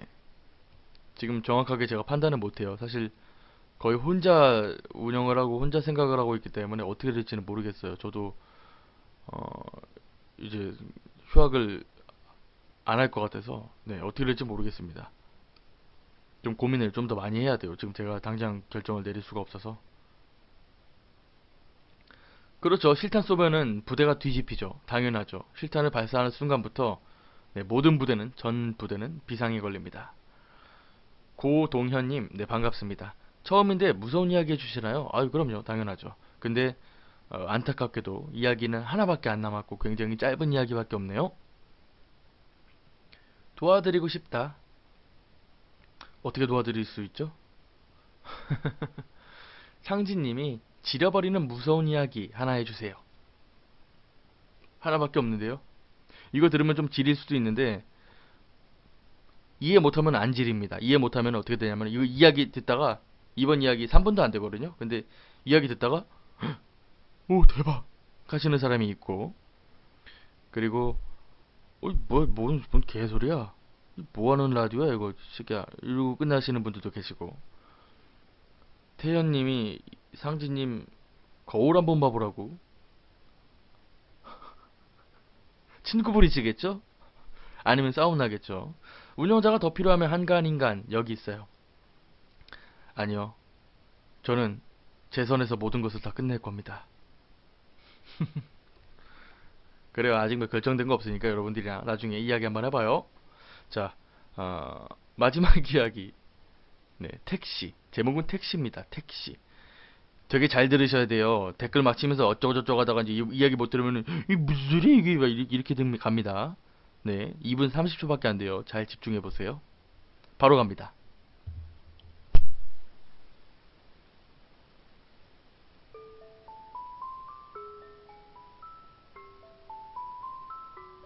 택시. 택시를 탔다. 어디까지 가세요, 손님? 상계동 주공 아파트로 가주세요. 날씨가 많이 덥죠? 음료수라도 한 잔 드세요. 이 아저씨 뭘까? 뉴스에서 음료수는 함부로 받아먹지 말라고 한 기억이 나서 불안감에 휩싸였다. 괜찮아요. 지금 배가 많이 아파서요. 아마 드시는 게 좋으실 텐데요. 네? 난데없는 말에 불안감이 증폭되었다. 잠시 침묵이 흘렀다. 신호 대기를 받아서 차가 잠시 정차했다. 두려움에 택시에서 빨리 벗어나고 싶었다. 아저씨, 저 그냥 세워주세요. 여기서 내릴게요. 볼 일이 생겨가지고요. 아, 그래요? 그럼 여기서 세워줄게요. 택시 요금을 황급히 내고 문을 열었다. 문을 닫으려고 뒤를 돌아서자마자 퍽 하는 소리와 함께 정신을 잃었다. 이윽고 정신을 차리자 창문도 없는 방에 있었다. 몸이 묶여 있었고 움직일 수가 없었다. 뭐예요 이거? 택시기사가 방으로 들어왔다. 그리고 입을 열었다. 당신 말이야, 왜 이 방에 있다고 생각해? 그걸 내가 어떻게 알아? 그러니까 넌 사람도 아닌 거야. 어? 이 짐승만도 못한 새끼야. 나는 갑자기 웃음이 났다. 미친 새끼? 택시기사가 나가려고 방문을 열었을 때 뉴스 앵커의 목소리가 들려왔다. 이번 연쇄살인마 용의자가 체포되었다는 소식입니다. 그는 대낮에도 대담하게 돌아다녔으며 시체를 유기할 때 택시를 타고 다니는 대범함도 보였습니다. 아, 택시에 두고 내린 내가 아끼던 가방이 떠올랐다.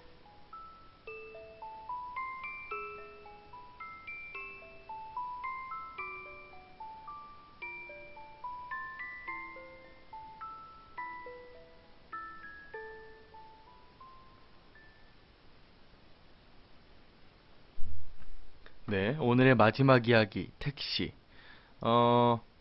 해석을 여러분들이 한번 올려보시죠. 이미 이야기가 끝나서, 편히 들어가셔야 하시는 분들은, 네, 들어가시면 좋을 것 같고요.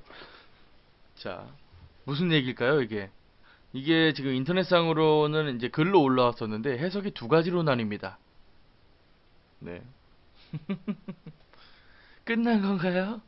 반항적으로 하면 더 안 좋다던데. 되게 헷갈리죠? 엄청 헷갈려요, 이거. 헛갈려요.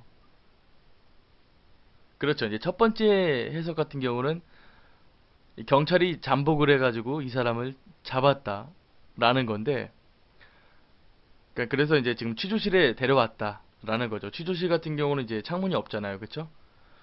근데 이제 이 택시로 위장했던 잠복을 했던 사람이 경찰이 이 사람이 타자 그 사람을 잡아다가 이제 뭐 데려왔다 그런 이야기고 두 번째 해석은 그래요. 그러니까 첫 번째 해석에 대해서 아니 경찰이 잠복하는 것까진 좋다. 근데 왜 약을 먹이고 왜 거기서 뒤통수를 뭐 둔기로 가지고 후려야 되냐. 그건 말이 안 된다. 그래서 나온 해석이 뭐였냐면은 그 택시기사라고 하는 사람이 이 용의자 어쨌든 용의자는 이 손님이었던 거죠. 이 용의자에 대해서 뭐 용의자가 이제 뭐 살인을 저지른 그 사람의 이제 친인척이 아닌가. 그래서 복수를 하기 위해서 택시를 끌고 그 사람을 쫓아다닌 게 아닌가. 그래서 잡아다가 죽이려고 한 것이다. 왜냐면은 아무리 취조실이라고 해도 거긴 분명히 TV 소리가 들릴 리가 없거든요. 그쵸? 근데 이제 여기서 또 얘기가 다 갈려요. 왜냐면은 분명히 용의자 잡았다고 했는데 그러면은 여기 있는 사람은 두 번째 해석으로 따르면은 택시기사가 이 사람 후드러 팰라고 잡아놓은 건데 그럼 용의자는 어떻게 잡은 거냐 이렇게 얘기가 나오죠. 그러니까 되게 해석할 때가 되게 애매하죠. 근데 제 생각에는 이제 첫 번째 이야기가 좀 더 첫 번째 해석이 좀 더 맞지 않나 네, 생각이 들어요.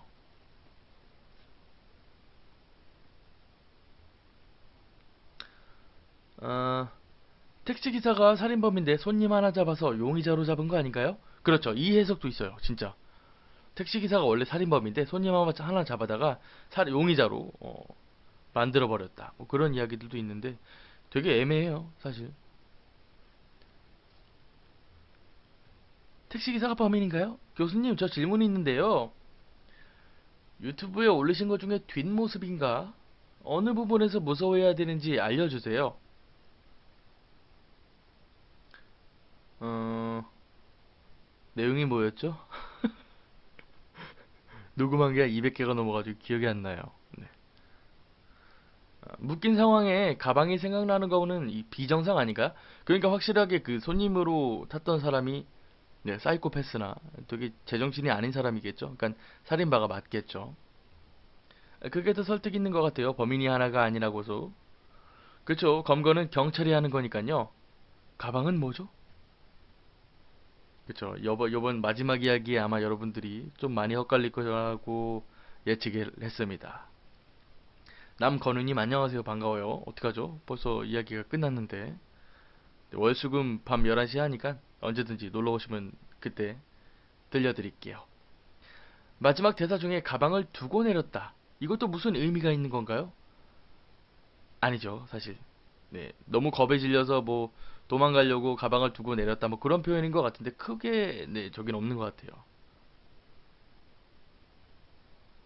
아파트에서 사람이 떨어져서 사망했는데 뒷모습으로 떨어져서 물어서 왜 딸내미가 왜 뒷모습으로 떨어지냐고 물어서 소름이 돋았다는데 이해가 안 가요. 아파트 높은 층에서 그러니까 복도식 아파트에서 높은 층에서 떨어질 때 보통 거기 걸쳐서 뒤로 떨어지진 않죠. 누군가가 밀었으니까 뒤로 떨어졌겠죠? 보통 떨어지려면 앞으로 이렇게 수그리고 떨어지겠죠. 뒷모습으로 떨어지려면 누군가가 밀었던 거고. 그리고 아마 어린아이가 죽은 걸로 알고 있는데 제 기억이 맞다면 근데 어린아이가 그 높이를 올라간다는 거 말이 안 되죠. 누군가가 올려주고 밀었단 얘기죠. 누명을 씌우려고 택시기사가 손님을 잡았고 눈뜨니 취조실? 기사는 증인으로 왔다가 약 올리고 가버림? 그렇죠. 이것도 저는 좀 신빙성 있다고 생각을 해요. 아무튼 뭐 이렇게 됐든 저렇게 됐든 무서운 거는 매 한 가지네요. 그래요. 오늘 여러분들 주무시면서 생각해보세요. 뭐 물론 이거 뭐 얼마나 대단한 일이라고. 그래도 뭐 추론하면서 다음 이제 라디오 때 네, 이야기 해주시고 하면은 네, 좋을 것 같아요. 자, 어쨌든 뭐 내일 또 출근하시는 분들도 계시고 내일 또 시험 보시는 분들도 계시는데 다들 힘내세요. 시험기가 너무 힘든 거 알아요. 근데 어쩔 수 없죠. 어쨌든 똑같은 거기 있는 사람들과 경쟁을 해야 되는데 지금 공부 안 하고 잠을 자버리거나 술을 마신다거나 그러면 이제 나중에 또 그 학점 다시 메울 생각하면은 더 아찔합니다. 계절학기 하려면 학점당 돈도 받아야 돼요. 돈도 줘야 되고 열심히 공부하시고 학점 받고 행복하게 여름방학 때 놀 생각 하시면 좋겠어요. 특히 시험 보시는 분들은. 자, 그리고 수요일날 또 방송이 있으니까요. 네, 수요일날 11시에 시간 맞춰서 오시면은 뭐 처음부터 끝까지 잘 들을 수 있겠죠. 못 보신 분들은 유튜브 공포학과 검색하셔서 거기도 채널이 있으니까 그 전에 있던 내용들이 있으니까 한번 들어보시면 좋을 것 같아요. 의견괴담 궁금하네요. 최창렬님. 창렬님 의견 가시나봐요? 학생 때가 좋을 때입니다. 힘내세요. 그럼요. 네. 우리 심헌용님은 내일 시험이세요. 아, 멘탈 아작나겠다. 저 예전에 제가 이제 어, 컨닝을 했었는데, 양심 고백입니다. 물론, 컨닝을 하다가 외워버려요. 이거 아시는 분들은 아실 텐데, 그래서 컨닝 하지도 못했는데, 하는 친구들 보니까 그러니까 1포인트로 해가지고 글자 크기를 한글에다가 1포인트로 해가지고 요점들을 잘 정리해서 하더라고요. 네, 상민님 수요일날봬요. 창렬님 의경 가고 싶어요. 아, 그래요? 의경 요즘 경쟁률 엄청 세다던데. 제가 예전에 그 기동본부에서 그 면접도 보고 그랬었는데, 어, 의경은 붙으시면은 얘기를 해드려야 될 거예요. 약간 붙으셔야지만 이해가 가는 괴담이라서. 영규님은 이제 막 들어와서 얘기 하나도 못 들었네요. 수요일에는 대기하고 있을게요. 고맙습니다. 영규님 수요일날 뵐게요. 기다리고 있겠습니다. 자, 오늘은 방송 여기까지만 진행을 할게요. 좀 아쉽고 뭐 피곤하신 분들은 피곤하신 대로 주무시면 되겠지만 수요일날 또 새로운 이야기들을 한번 가져와 보겠습니다. 수요일날 뭐가 좋을까요? 아무튼 뭐 효정님 같은 경우는 네, 저희 공포학과 페이지 그러니까 메시지로 네, 제보해 주시면 되고, 너무 이제 막 오탈자 엄청 많다거나 뭐 막 귀신을 봤는데요 무서웠어요 이런 식으로 너무 간단하게 해주시면 안 되고요. 네. 자, 어쨌든 여러분 편히 주무시고요. 또 밤새서 공부하시는 분들은 화이팅! 전 잡니다. 안녕히 주무세요. 네, 모두들 굿밤 하시고요. 네, 저는 수요일날 다시 돌아오겠습니다. 잘 자요. 네, 추억이죠. 네, 그거에 관해서 이제 희찬님께서 직접 경험하신 이야기였죠. 네, 그래서 어, 첫 번째 이야기는 희찬님의 이야기를 한번 들어보겠습니다. 스팀으로 나오나요? 네, 스팀으로 나옵니다. 그래요. 자, 어쨌든 자, 첫 번째 이야기 먼저 들어보고 그리고 나서 우리 또 얘기해봐요. 네, 첫 번째 이야기는 공포학도 그냥 희찬님이구나. 희찬님의 제보로 만들어진 이야기입니다. 가시죠.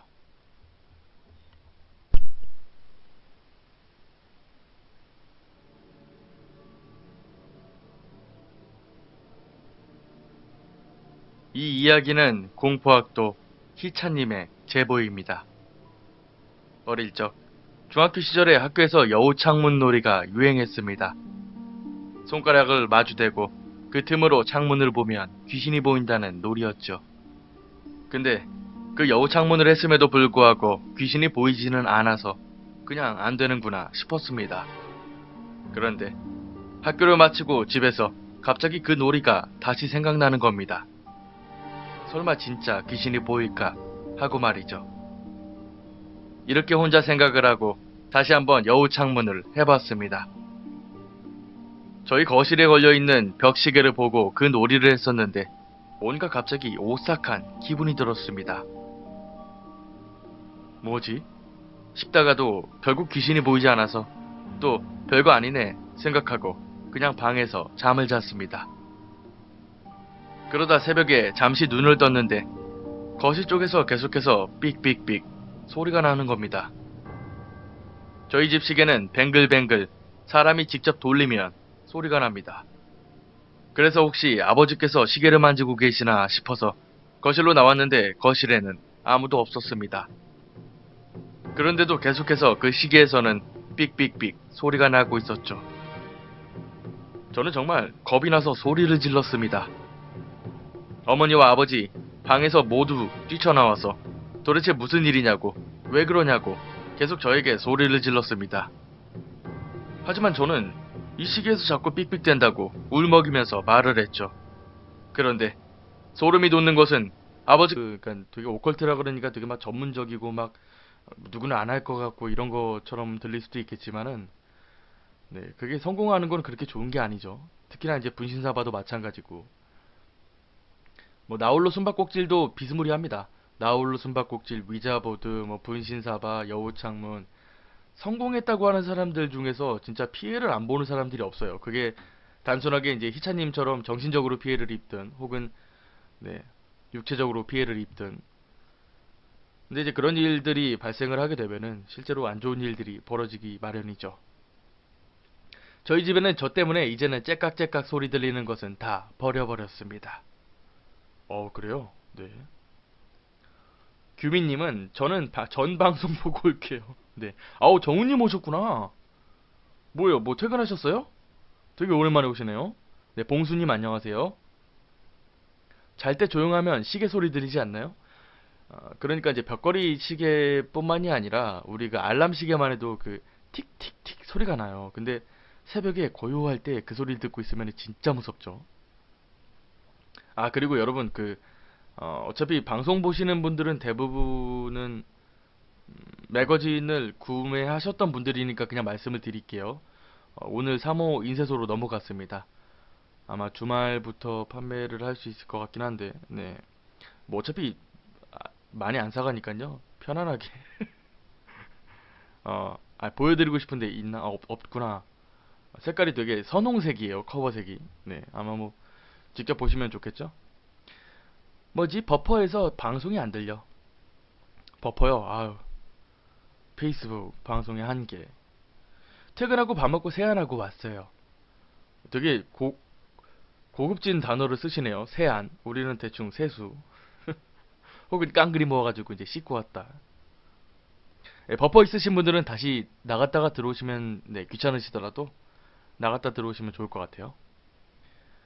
어, 어쨌든 네, 첫 번째 이야기 같은 경우는 사실 저는 크게 못 느끼겠어요. 제가 뭐 나홀로 숨바꼭질도 직접 해봤지만은 딱히 이제 이상한 일은 없어가지고 제가 되게 정말 뭐라 해야 될까.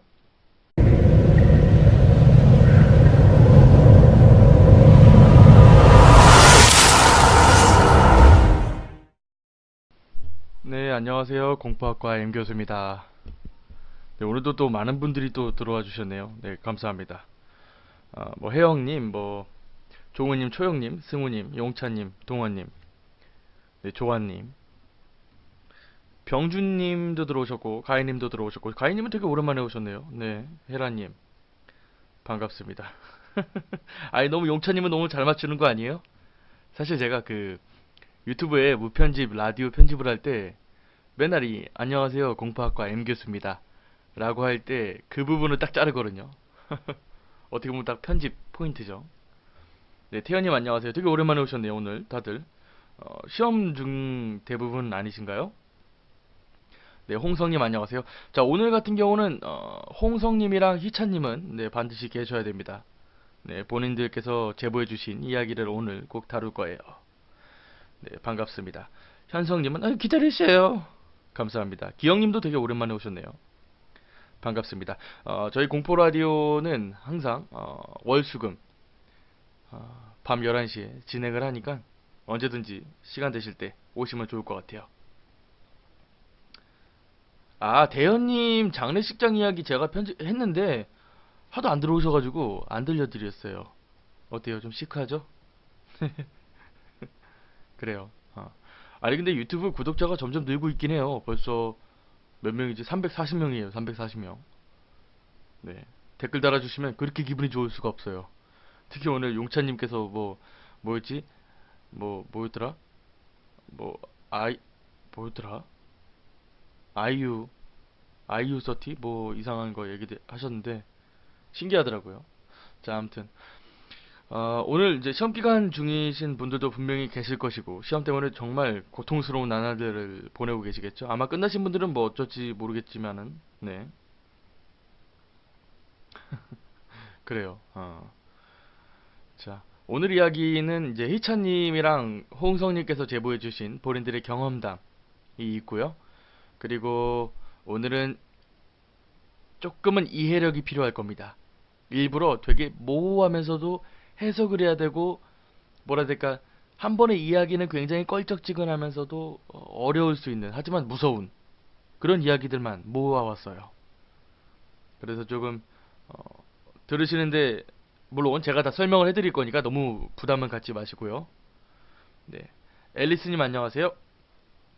애인한테 구독하라고 시켜야겠어요. 또 깨알 자랑해주시고. 그래요. 네. 우리가 오늘 처음 들었던 노래는 015B라는 가수인데, 버벌진트 아시나요? 그 버벌진트가 피처링했던 되게 오래된 노래죠. 처음 버벌진트 이제 나올 때. 네. 015B의 그녀에게서 전화가 오게 하는 방법이라는, 되게 중2, 중2 하는 그런 사춘기의 학생들이 들으면 참 밤잠을 설치는 그런 노래예요. 저만 그러진 않겠죠. 네. 앙식님은 시험 공부하는데도 머리가 아픈데 이야기마저 어렵네요. 그렇게 어렵진 않아요. 근데 한번 들으면 이제, 그러니까 직접 보여드리는 게 아니라 귀로 듣는 거기 때문에 조금 어려울 수 있다는 점. 네. 아웃라스트 2 언제부터 하실 건가요? 지금 컴퓨터 조립을, 네, 신청을 했고요. 올 겁니다. 네, 오면은 이제 어떻게 될지 모르겠는데, 지금 저희가 이제 사실 공포 라디오를 80화까지만 진행을 하기로 했잖아요. 그래서 80화를 하고 이제 공포 라디오를 이제 관둘지 고민하고 있습니다. 어떻게 될지는 몰라요. 아마 상황이 좀 많이 바뀌어서. 네, 선동님 안녕하세요. 자, 그러면 우리 월요일 날, 네, 아주 고통스러운 월요일 날 밤 첫 번째 이야기는 대망의, 그렇게 무섭다고 말씀해주신, 꼭 제보하고 싶다고 말씀해주셨던 우리 희차님의 제보를 가지고 들어보겠습니다. 아마 여러분들 여우창문 알고 계시죠? 이렇게 손으로 해가지고 예전에 제가 한번 보여드렸었는데, 보여드린 게 아니라 이제 게시물도 올렸었고 라디오에서도 말씀을 드렸었고, 손으로 이제 깍지를 낀 다음에 그걸 가지고 창문을 보면 이제 귀신이 보인다. 되게 오컬트라고 하기에는 조금, 뭐라 해야 될까, 조금 되게 쌈마이한 네, 그런, 되게 어렸을 때, 그래서 도대체 무슨 소리냐고, 아무 소리도 안 나는데 무슨 말을 하고 있냐고 말씀하시는 겁니다. 분명 그 와중에도 제 귀에서는 계속 시계 소리가 삑삑 들리고 있는데 말이죠. 결국 어머니와 아버지께서는 다음날 뭔가 아니다 싶어서 시계를 바꿔놨습니다. 제가 그렇게 학교를 가서 그날 같이 여우 창문을 했던 친구들에게 그 이야기를 했는데, 그 친구들도 하는 얘기가, 나도 뭔가 봤다, 무슨 소리가 들렸다, 뭐뭐 했다, 다양한 이야기를 꺼내놨습니다. 그 여우 창문 놀이가 진짜 귀신을 불렀던 거죠. 그때 이후로는 째깍째깍대는 소리가 싫어지고 심지어 트라우마까지 생겼습니다. 분명 그 시계는 누군가가 만져야만 소리가 나는 건데, 그 순간 누군가가 그 시계를 만지고 있었던 거니까요. 아직도 그때 생각하면 너무나도 무섭습니다.